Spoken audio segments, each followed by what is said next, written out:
बिस्मिल्लाहिर्रहमानिर्रहीम। नाज़रीन अस्सलाम वालेकुम, मैं हूं इमरान वसीम। नाज़रीन आज 30 अगस्त है, दिन है एतवार का और साल 2020। दो अहम खबरें आप नाज़रीन के साथ डिस्कस करेंगे। पहली खबर यह है कि जिस तरह से अपोजिशन जमातों ने साबिक सदर परवेज़ मुशर्रफ को इक़्तिदार से बाहर निकालने के लिए 2006 में चार्टर्ड ऑफ डेमोक्रेसी के मुआहदे पर दस्तखत किए, लग ये रहा है कि वज़ीर आज़म इमरान खान की हुकूमत के ख़िलाफ़ तहरीक चलाने के लिए वज़ीर आज़म इमरान खान को इक़्तिदार से बाहर निकालने के लिए अपोजिशन जमातें चार्टर्ड ऑफ डेमोक्रेसी की तर्ज के मुआहदे पर आइंदा आने वाले चंद रोज़ में दस्तखत कर सकती हैं। ये खबर कहाँ से जनरेट हुई है, इस खबर की तफसीलात आगे चल के आप नाज़रीन के साथ मैं शेयर करूँगा।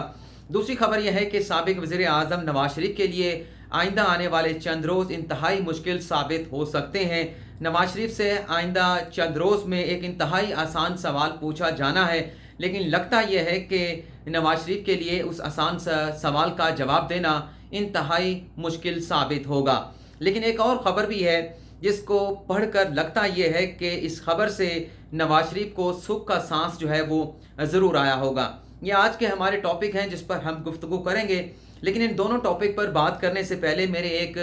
व्यूअर्स की जानिब से मुझसे तंज़िया एक सवाल पूछा गया कि इमरान साहब, आप बड़े सहाफ़ी बने फिरते हैं, chairman CPEC authority Asim Salim Bajwa के असासों के हवाले से एक बड़ी ख़बर जो है वो सोशल मीडिया पर ब्रेक की गई, लेकिन आपने इस खबर के हवाले से कोई अपने यूट्यूब चैनल पर कोई प्रोग्राम नहीं किया और मुकम्मल तौर पर मुझे ये कहा गया कि आपने इस खबर के हवाले से खामोशी अख्तियार की। यह सवाल करके मेरे उस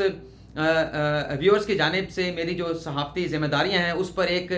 सवाल जो है वो उठाया गया है, तो मेरा फ़र्ज़ बनता है कि मैं अपने उस व्यूअर्स के सवाल का जवाब जो है वो ज़रूर दूँ। अगर मेरा वो व्यूअर जो है बाकायदा मेरी वीडियोस सोशल अपने यूट्यूब चैनल पर देखता है तो उसे फिर अंदाज़ा होगा कि मैं अपने यूट्यूब चैनल के ज़रिए कोई नई मालूमात जो है अपने नाज़रीन के साथ शेयर करने की कोशिश करता हूँ। ऐसी ख़बर जो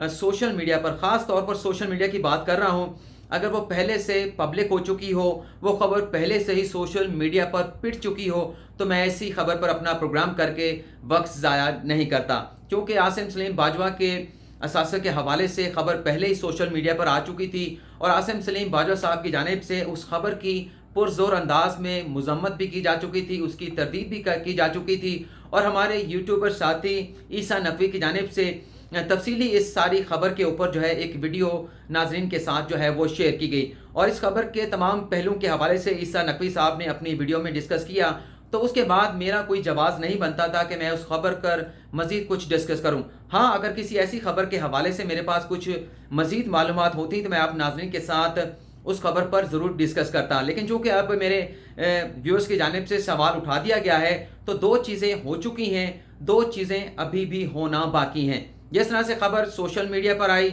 एक फैक्ट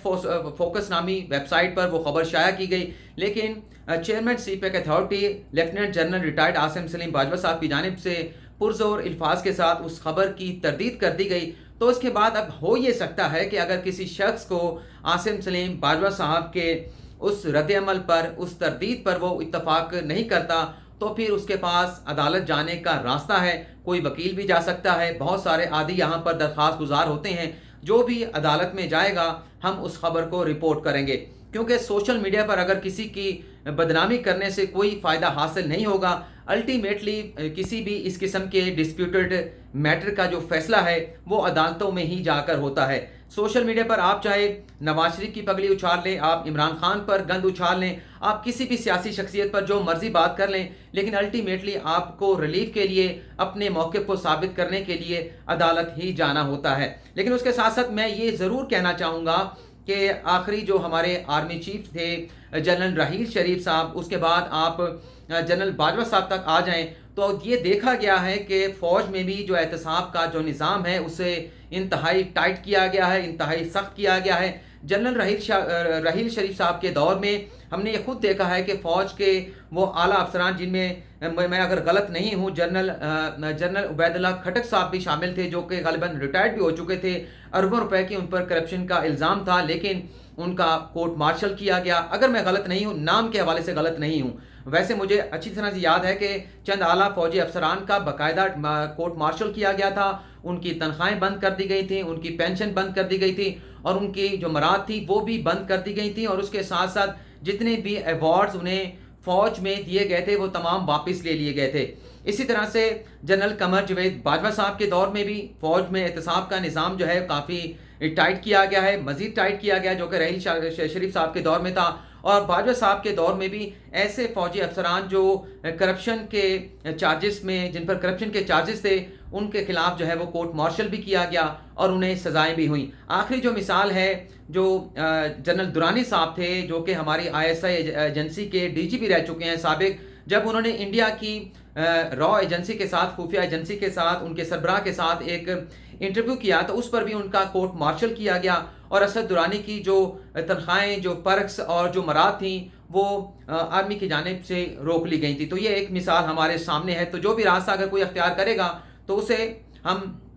यूट्यूब सोशल मीडिया पर मौजूद हैं तो हम उसको भी इसी तरह से रिपोर्ट करेंगे। लेकिन मेरा ये कोशिश ये होती है कि कोई नई खबर जो है वो नाज़रीन के साथ मैं अपने सोशल मीडिया के चैनल के ज़रिए जो है वो शेयर करूं, जो किसी भी यूट्यूब चैनल पर पहले शेयर नहीं की गई। अब हम अपनी खबरों की तरफ आते हैं। जैसा कि मैंने आपको पहले बताया, पहले टॉपिक पर बात करते हैं कि जिस तरह से साबिक सदर परवेज़ मुशर्रफ को इक़्तिदार से बाहर निकालने के लिए उस वक्त की अपोजिशन जमातें, जिसमें मुस्लिम लीग नवाज़ भी पेश थी, जिसमें पाकिस्तान पीपल्स पार्टी भी पेश थी। 2006 में लंदन में नवाज शरीफ और मोहतरमा बेनज़ीर भुट्टो के दरमियान एक चार्टर ऑफ डेमोक्रेसी साइन किया गया, जिसे COD भी कहते हैं। इस मुआहदे के ज़रिए ये फैसला किया गया था कि जमहूरियत को मजबूत किया जाएगा और आमरीत को जो है वो मुल्क से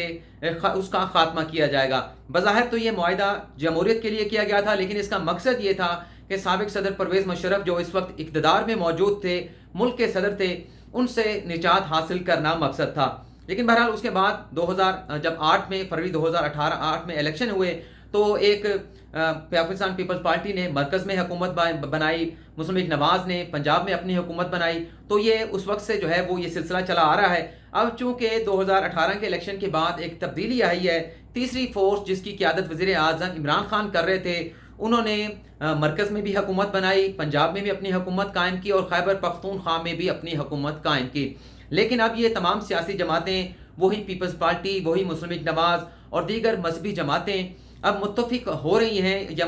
एक दूसरे को मुत्तफिक करने की कोशिश कर रही हैं कि किसी तरह से वज़ीर आज़म इमरान खान की हुकूमत का खात्मा किया जाए और मुल्क में नए इंतखाबात की राह जो है वो हमवार की जाए। इस हवाले से आखिरी जो इजलास हुआ मौलाना फजल रहमान की रिहाइशगाह पर, जिसमें जो छोटी मजहबी जमातें थीं, छोटी सियासी जमातें थीं, उन्हें मदऊ किया गया। और इस इजलास के हवाले से नई जो चीज़ सामने आई है कि इसमें मौलाना फजल रहमान के अलावा जो आफ्ताब अहमद शेरपाव की जो सियासी जमात थी और महमूद अचकज़ई की जो सियासी जमात थी, अवामी नेशनल पार्टी की जो सियासी जमात थी, उनकी जानिब से ये मुतालबा मौलाना फजल रहमान से किया गया कि माजी में जब भी अपोजिशन ने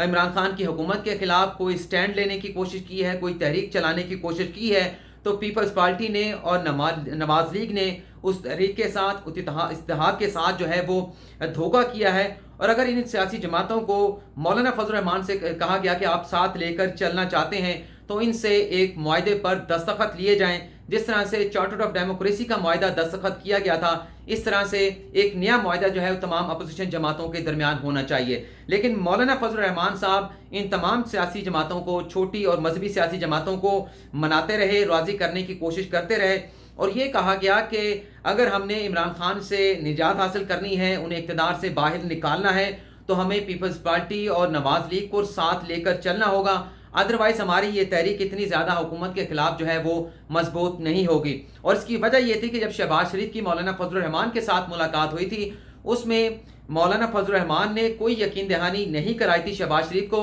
लेकिन इतना ज़रूर कहा गया था कि आपका जो रद्द-ए-अमल है, आपकी जो एक्टिविटीज़ हैं, जो आपका माजी है, उसको देखकर लगता नहीं है कि इतना आसान होगा तमाम सियासी जमातों को इस बात पर राज़ी करना कि मुस्लिम लीग नवाज़ और पीपल्स पार्टी को इस कॉज में शामिल किया जाए। लेकिन उसमें फिर अल्टीमेटली फैसला ये हुआ कि रहबर कमेटी का इजलास जो कि आज शूरा में बुलाया जाएगा, जिसमें तमाम सियासी जमातों के नुमाइंदे शामिल होंगे, उसमें यह फैसला किया जाएगा कि आया कि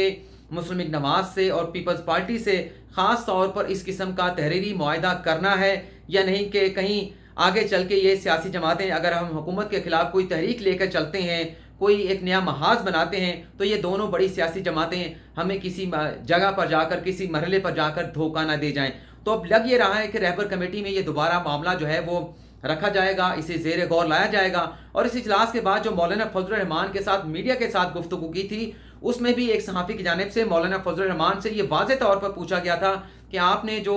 तहरीरी यकीन दहानी मुस्लिम लीग नवाज से पीपल्स पार्टी से मांगी थी, उस पर क्या फ़ैसला किया गया? तो मौलाना फजल रहमान ने खुद ये कहा था कि इस तहरीरी मुआहदे के हवाले से बात जो है वो रहबर कमेटी में की जाएगी, इस तजवीज़ पर फैसला रहबर कमेटी करेगी। तो इस तरह से एक बड़ी डेवलपमेंट लग ये रहा है कि शायद अपोजिशन जमातें इस मुआहदे के हवाले से सोचो विचार करें, लेकिन दस्तखत होने के हवाले से क्या पेशरफ्त हो सकती है, क्या तमाम अपोजिशन जमातें इस पर रजामंद हो सकती हैं, इस पर कुछ भी कहना कबल अज़ वक्त होगा। लेकिन जो मुस्लिम लीग नवाज और पीपल्स पार्टी का तर्ज अमल रहा है, इसको देखकर इस सारी चीज़ पर क्वेश्चन मार्क जो है वो ज़रूर लगाया जा सकता है। अब हम नवाज शरीफ के हवाले से बात कर सकते हैं कि नवाज शरीफ को आइंदा आने वाले चंद रोज़ में किस किस्म की मुश्किलात का सामना करना पड़ सकता है। नाज़रीन, आपके सामने है कि इस्लामाबाद हाई कोर्ट में आप जानते हैं कि जो नवाज शरीफ की अपीलें हैं एहतसाब अदालत के फैसलों के खिलाफ, जो नैब की अपीलें हैं वो समाअत के लिए मुकर्रर की जा चुकी हैं।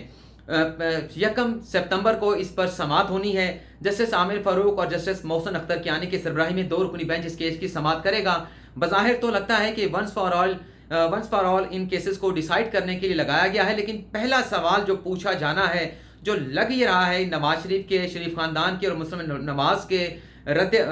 एटीट्यूड की वजह से, तो उनकी बॉडी लैंग्वेज की वजह से, कि अदालत पहला सवाल ये पूछेगी कि हमने आपको 8 हफ्तों की ज़मानत दी थी, 8 हफ्तों के बाद आपको अगर पंजाब हुकूमत ने आपकी ज़मानत में एक्सटेंशन नहीं दी थी, एक्सटेंड नहीं किया था, तो आप हमारे पास क्यों नहीं आए? क्योंकि जब 8 हफ्तों की ज़मानत इस्लामाबाद हाई कोर्ट की जानिब से दी गई थी, तो वहाँ पर ख्वाजा हारिस की जानिब से